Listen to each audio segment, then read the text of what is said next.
मित्रों, नमस्कार। किसी ने महिमा का भरोसा नहीं किया। सबको लगा कि महिमा झूठ बोल रही है। हालांकि महिमा बार बार कहती रही कि वो सच में आमिर खान के साथ एक एड शूट करके आई है।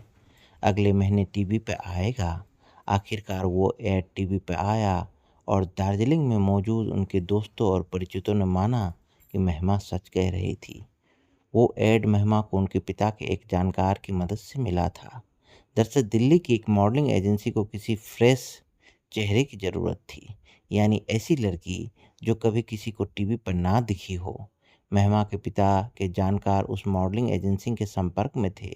उन्होंने महिमा को उस एड में काम करने का ऑफ़र दिया और यूं महिमा चौधरी को उनके करियर का पहला एड मिला, वो भी आमिर खान के साथ।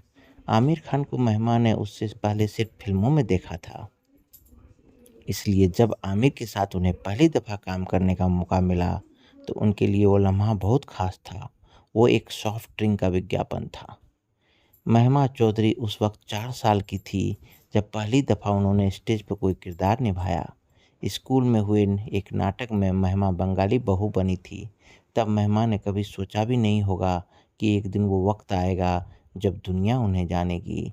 लेकिन उनके असली नाम रितु चौधरी से नहीं बल्कि महिमा चौधरी के नाम से।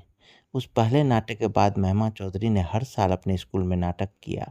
ये जिस स्कूल में पढ़ती थी वहाँ सभी लड़कियाँ ही पढ़ा करती थी, इसलिए 7वीं क्लास के बाद महिमा चौधरी को स्कूली नाटकों में लड़कों के किरदार निभाने की जिम्मेदारी दी गई। महिमा कहती है कि उन दिनों उन्होंने कभी नहीं सोचा था एक दिन वो फिल्मों में एक्ट्रेस बन जाएगी। आज महिमा चौधरी का जन्मदिन है। 13 सितंबर 1973 को दार्जिलिंग में महिमा चौधरी का जन्म हुआ था। दार्जिलिंग की ही एक बोर्डिंग स्कूल से महिमा की पढ़ाई लिखाई भी हुई थी। चूँकि दार्जिलिंग में नेपाली भाषा बोली जाती है तो महिमा को नेपाली भाषा पर ज़बरदस्त पकड़ है। महिमा के माता-पिता उत्तर प्रदेश के बागपत जिले के रहने वाले हैं। महिमा एक जाट परिवार की बेटी है। महिमा चौधरी के पिता दार्जिलिंग में सर्विस करते थे। क्योंकि महिमा पढ़ने में बहुत अच्छी थी, तो जब महिमा ने पहला मॉडलिंग प्रोजेक्ट किया, तब इनके पिता और इनके टीचर्स ने इनसे कहा था कि ग्लैमर के चक्कर में पढ़ाई मत छोड़ना। इसलिए महिमा ने भी पहले विज्ञापन के 1 डेढ़ साल बाद सिर्फ पढ़ाई पे ही ध्यान लगाया। महिमा बताती है कि पहला विज्ञापन करने के बाद ही उन्हें फ़िल्मों के ऑफ़र्स मिलने शुरू हो गए थे, लेकिन उस वक़्त फ़िल्मों के बारे में वो सोचती नहीं थी। उन्हें भी पढ़ाई पे ही ध्यान लगाना था, लेकिन फिर उन्हें एक चैनल के लिए वीडियो जॉकिंग करने का मौका मिला। ऑफ़र बड़ा था। महिमा ने अपनी माँ को उस ऑफ़र के बारे में बताया। माँ ने पिता को राज़ी किया और फिर माँ के साथ महिमा मुंबई आकर वीजे बन गई। तब तक इनका ग्रेजुएशन भी पूरा हो चुका था, इसलिए ये फ़िल्मों में काम करने के लिए भी तैयार थी। आखिरकार इन्हें सुभाष घई ने प्रदेश फ़िल्म में काम करने का ऑफ़र दिया, जो इन्होंने स्वीकार कर लिया। महिमा चौधरी कहती हैं कि लोगों का मानना है कि रितु चौधरी से महिमा चौधरी उन्हें सुभाष घई ने बनाया है, लेकिन ये सही नहीं है।